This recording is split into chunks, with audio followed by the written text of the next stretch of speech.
आदिवासी समुदाय की बहन बेटी होने के नाते और साथ ही साथ भील प्रदेश की बहू होने के नाते मेरा ये अधिकार बनता है कि अपने समुदाय के लिए जो भी अधिकार हो और जो भी आदिवासियों पर अत्याचार हो उसके लिए बोलना मेरा अधिकार बनता है।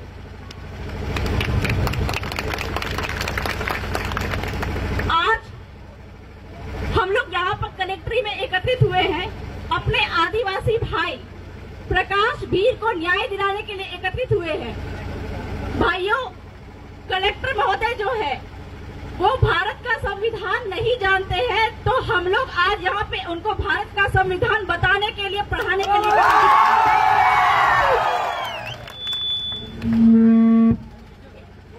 वह भारत का संविधान नहीं जानते। यह हम इसलिए कह रहे हैं क्योंकि भारत के संविधान में, कानून में, संविधान में जो भी जमीन के अधिकार हैं, आदिवासियों के जमीन के अधिकार है, वो कलेक्टर महोदय नहीं जानते हैं। इसलिए भू माफियाओं के साथ मिलकर हमारे भीलों की जमीन वो छीन रहे हैं और आज हम उनको यह अधिकार और कानून बताने के बावजूद भी आने वाले दिन में आदिवासियों पर, हमारे भीलों पर यह अत्याचार बढ़ता ही जाए तो हम उनको माननीय सुप्रीम कोर्ट में भी घसीटने से पीछे नहीं हटेंगे। इसके पहले भी हमने माननीय सुप्रीम कोर्ट में कई सारे पिटीशन दायर किए जहां पे कलेक्टर महोदय को खड़ा होना पड़ा है। तो कलेक्टर महोदय ये समझ ले कि वो कानून, संविधान की कसम खा के आते हैं, वो अपने अनुसार कुछ भी नहीं कर सकते। और हम आदिवासियों को जितने भी अधिकार प्राप्त है वह अधिकार हमको संविधान के तहत है और हम आदिवासी, हम भील जो है वह संविधान का पालन करते हैं।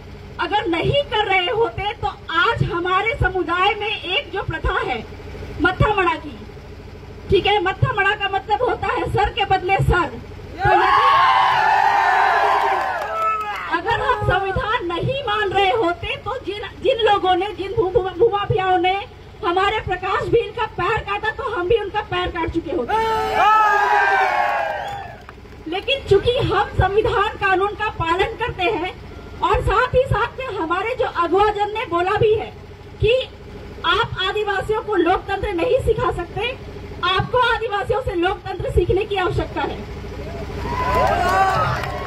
यही कारण है कि इतनी बड़ी जनसंख्या होने के कारण, इतनी बड़ी भीड़ होने के बावजूद भी यहाँ पे एक भी तरह का आदिवासियों के बीच में एक भी हथियार नहीं है, वो लोकतांत्रिक तरीके से बैठे हुए हैं। पुलिस वाले लाने नहीं दे रहे आगे। तो कलेक्टर महोदय के समक्ष हम कुछ और मुद्दे भी रखने वाले, जिसके लिए हम यहाँ पे एकत्रित हुए हैं। दूसरा महत्वपूर्ण मुद्दा यह है कि जो आपका जो नगर निगम के नाम पे आदिवासियों की भूमि जो लगातार लूटी जा रही है, अगर कलेक्टर महोदय संविधान जानते हैं तो आर्टिकल 243(j)(c) के माध्यम से वो यह बताए कि नगर निगम यहाँ पे किस तरह से लीगल है। नगर निगम यहाँ पे इलीगल है तो आदिवासियों की जमीन किसी भी तरीके से लूटना बंद करे। दूसरा महत्वपूर्ण मुद्दा यह है कि हम आज तक कानून, संविधान का पालन करते आए हैं और किसी भी तरह से हमारे भीलों की जमीन अगर लूटी जाती है तो आदिवासियों की ग्राम सभा की अनुमति आवश्यक होनी चाहिए। ये हम उनको सिखा देना चाहते हैं। ये मैं नहीं कह रही हूँ, ये जो है आपके जो राज्य सरकार की जो लिखित रिपोर्ट कर रही है, वहाँ से जयपुर से आया हुआ लेटर कह रहा है, ठीक है। तीसरा महत्वपूर्ण मुद्दा यह है कि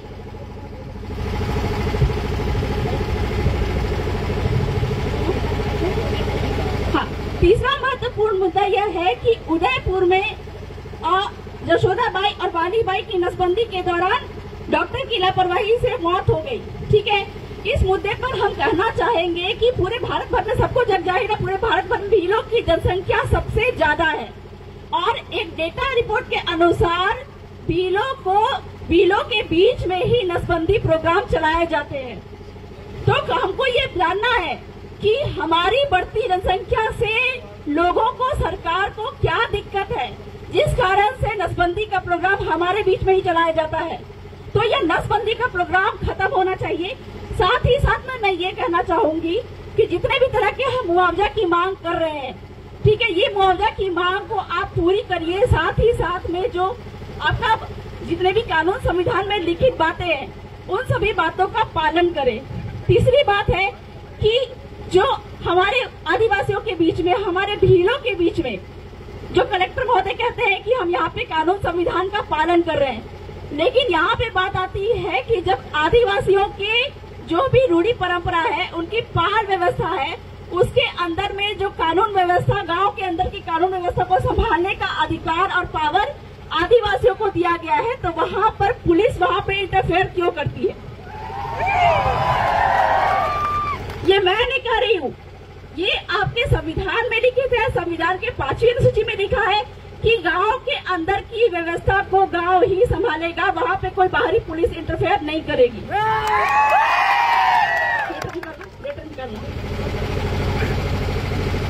ये मेरे पास में लिखित लेटर आया हुआ है।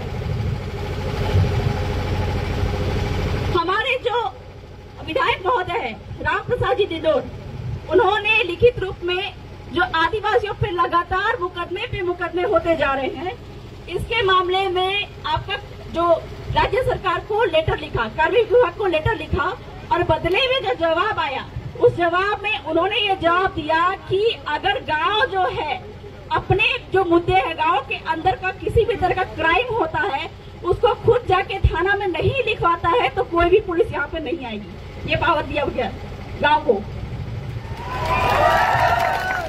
साथ ही साथ में बहुत सारे क्वेश्चन हम लोगों ने किए थे, प्रश्न किए थे कि आदिवासियों के बीच में जो लगातार एफआईआर पे एफआईआर किए जा रहे हैं, इसको खत्म किया जाए। तो इस पे जैसा कि मैंने पहले भी बताया कि यहाँ पे आदिवासियों की गांव अगर बैठती है तो वो गांव में ही वो मैटर को निपटारा हो जाना चाहिए। हम क्या करते हैं, खुद ब खुद जाके थाना में एफआईआर करवाते हैं। तो ये अगर बंद हो जाए तो हम पे जो रोज के रोज एफआईआर हो रहे हैं वो भी बंद हो जाए। चौथा मुद्दा ये है कि जो आदिवासियों की जो विवाह व्यवस्था है, जो छोटे छोटे मुद्दे पे हम क्या करते हैं कि मियाँ बीवी में आपस में झगड़ा हो जाता है तो मामले को ले जाते हैं कोर्ट में, जबकि कोर्ट भी यहाँ पे बोलता है कि आदिवासियों की जो पाल व्यवस्था है, भीलों की जो पाल व्यवस्था है, उसी पाल में आदिवासियों के जो लड़ाई के, जो शादी विवाह के जो मुद्दे हैं, वो उन्हीं पे निपटारा होगा। लेकिन हम क्या करते हैं, ये सारे मैटर को कोर्ट कचहरी में लेके जाते हैं। तो इस तरह से जो 70 साल से हम पे जो फर्जी एफआईआर हो रहे हैं, ठीक है, ये एफआईआर होने का कहीं पे भी कानून नहीं है, कहीं पे भी संविधान नहीं है, लेकिन फिर भी हम पे फर्जी अत्याचार होते जा रहे हैं। तो इस पे भी हमको आगे जाके कलेक्टर महोदय से सवाल करना है।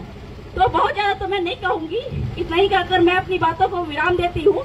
साथ ही साथ मैं फिर से कहना चाहूंगी कि कलेक्टर महोदय अगर हमारी मांगों को नहीं मानते हैं तो आगे जाके हम उनको सुप्रीम कोर्ट के सामने भी खड़े करेंगे। बहुत बहुत जोहार, बहुत बहुत धन्यवाद बबीता जी।